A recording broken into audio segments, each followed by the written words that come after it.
अब पुलिस की फाइलें नहीं, पूरा सिस्टम बदल जाएगा। महीनों और कभी कभी तो सालों लग जाते थे जब कई फाइलों में धूल की परतें चढ़ जाती थी, फाइल खुलती ही नहीं थी। लेकिन अब इस महकमे में लेट लतीफ़ी पर विराम लगने वाला है।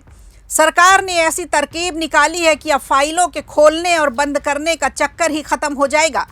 अब कोई ये नहीं कह पाएगा कि फाइल गुम हो गई है। एफआईआर से लेकर चार्जशीट तक सब कुछ डिजिटल होने जा रहा है। सवाल ये है कि क्या इससे लोगों को जल्द न्याय मिल पाएगा? तो आइए इसे थोड़ा समझने की कोशिश करते हैं। देश में अपराध की जांच का तरीका अब पूरी तरह से बदलने जा रहा है। केंद्र सरकार ने लक्ष्य रखा है कि 1 जनवरी 2027 से एफआईआर दर्ज होने से लेकर जांच और सबूत जुटाने और चार्जशीट दाखिल करने तक की पूरी प्रक्रिया डिजिटल होगी।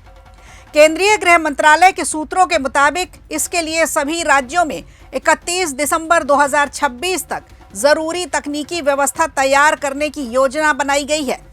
इसके लिए जांच अधिकारियों की केस डायरी भी पूरी तरह से डिजिटल हो जाएगी और धीरे धीरे पेपरलेस जांच प्रणाली लागू हो जाएगी।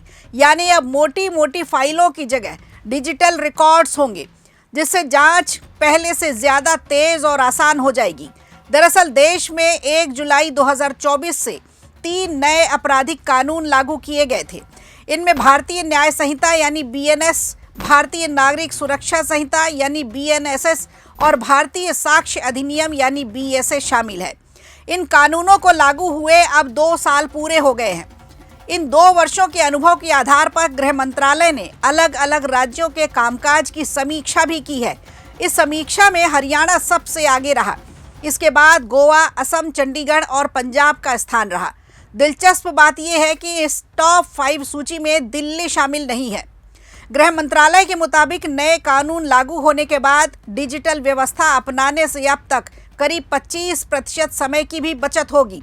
यानी तकनीक का असर अब जांच की रफ्तार पर साफ साफ दिखाई देने लगेगा। इन 2 वर्षों में जीरो एफआईआर व्यवस्था का भी बड़ा फायदा देखने को मिलेगा। देश भर में अब तक 63,572 जीरो एफआईआर दर्ज की गई हैं। इनमें से करीब 13,000 मामले ऐसे थे जिनका संबंध दूसरे राज्यों से था। जीरो एफआईआर का मतलब ये है कि अगर किसी व्यक्ति के साथ अपराध होता है तो वह किसी भी राज्य के किसी भी थाने में एफआईआर दर्ज करा सकता है। बाद में मामला संबंधित राज्य या थाने को भेज दिया जाता है। इस व्यवस्था से लोगों को तुरंत शिकायत करने में आसानी हुई है और कई मामलों में शुरुआती कार्रवाई में भी तेजी पाई गई। अब बात चार्जशीट की करें तो यहाँ भी बदलाव देखने को मिला है। सूत्रों के मुताबिक साल 2024 में 90 दिनों के भीतर चार्जशीट दाखिल करने की दर करीबन 40% रही। ये आंकड़ा बढ़कर 61% तक अब पहुंच गया है। वहीं महिलाओं के खिलाफ यौन अपराधों के मामलों में भी काफ़ी सुधार देखने को मिला है। साल 2018 में ऐसे मामलों में 2 महीने के भीतर चार्जशीट दाखिल करने की दर 44% थी, जो अब बढ़कर 75% तक पहुंच गई है।